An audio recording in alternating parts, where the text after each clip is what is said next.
I'm from Jeremy, Long Beach, California. Johnson. My major is an English major, exercise focus.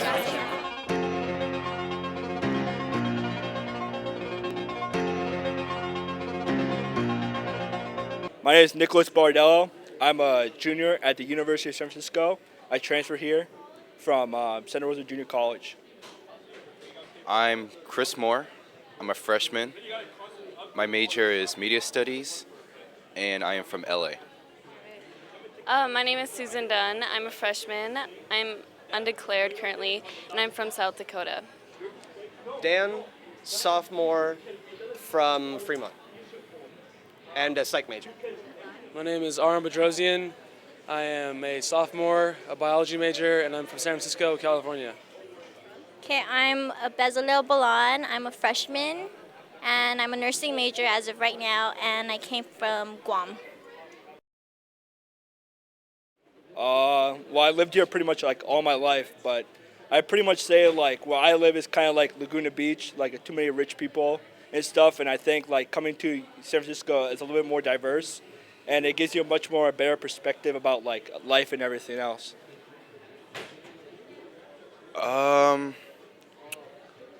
Probably explore the city at night. Considering the fact that I'm from South Dakota, I would say everything. Like, probably just like going to the ocean, going shopping, going to concerts, finding new places and stuff like that. It's all fun. Real parties. Parties that have more than like 10 to 12 people in them. That'd probably be it. My favorite thing to do is, I don't know. I like to drive across the bridge and make music at my cousin's house in Marin. I enjoy wearing boots and riding the Muni to go wherever I want and being able to walk to places near school that sells a lot of nice stuff. I think it's kind of bogus. I mean, I think that women need to be a little bit more smarter about dating men, and I think that men need to be a little bit more responsible with like the conduct of sexual activities that's going on. And I know you guys out there in dormitories, you guys are doing a lot of sexual activities over there, but I don't think it's kind of ethical, you know? And I think you guys need to like be a little bit more mature now that you're like adults and start respecting women and yeah, you know it's true.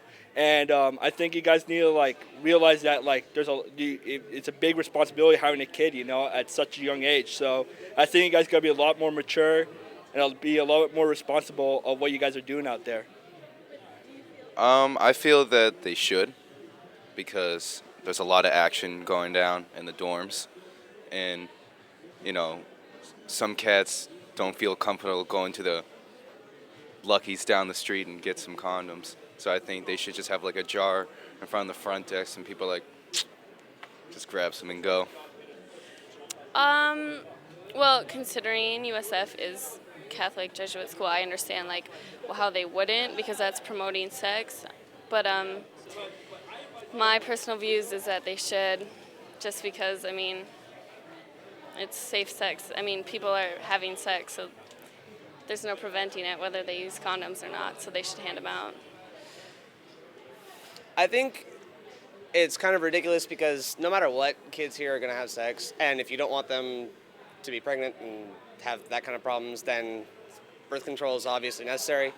But at the same time, we're in San Francisco and there's tons of other organizations around here. So it's not like if you can't get it through the school, you can't get it at all.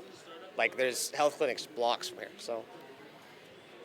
Well, I feel like they don't really condone it. I mean, they don't really talk about it because in America, no one really talks about it. But I don't know if they should really hand them out as if it was a Planned Parenthood, or they should just advise people to use condoms and stuff. I mean, I don't know if it's really necessary to hand them out unless like people really don't know where to get them. Well, I think in terms of being a Jesuit university, I mean, they're living up to the whole no sex before marriage thing, but as of how our world is today, I think it would be necessary to implement the use of condoms and birth control. Not sure.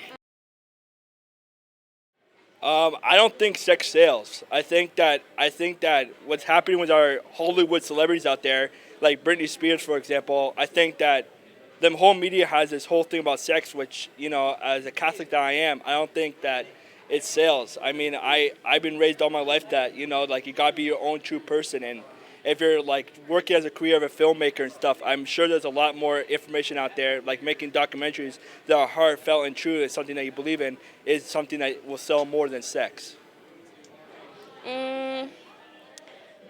Sex sells because everyone likes sex. There's nothing, I don't know, like, it's the only thing that everyone likes. I don't know, it's just sex sells because it's sex. Why does sex sell? Because humans are basically programmed to have sex. That's pretty much everything we do is for the purpose of having sex in one way or another. Sex sells because we are animals and we have, I'm a biomajor, so I'm kind of a nerd, but we are animals, we have hormones, and when guys see girls, it attracts us instantly without having to say anything. And when girls see guys, it's the same thing. So that's why it's the easiest way to get someone's attention. Sex sells because media really makes it look good. Like it makes things look like guys' bodies, like their abs and their muscles look very nice. And then girls' curves look nice too. So I think that's why it sells. I would do practically anything for a Klondike bar. I would jump off a bridge for a Klondike bar. I would probably just maybe walk to the store and get one. I don't think I would do much more because I really don't like Klondike bars, but that's about it. I think the real question is, what would Jesus do for a Klondike bar? What I do for a Klondike bar? Nothing. I'm sorry, I don't eat those.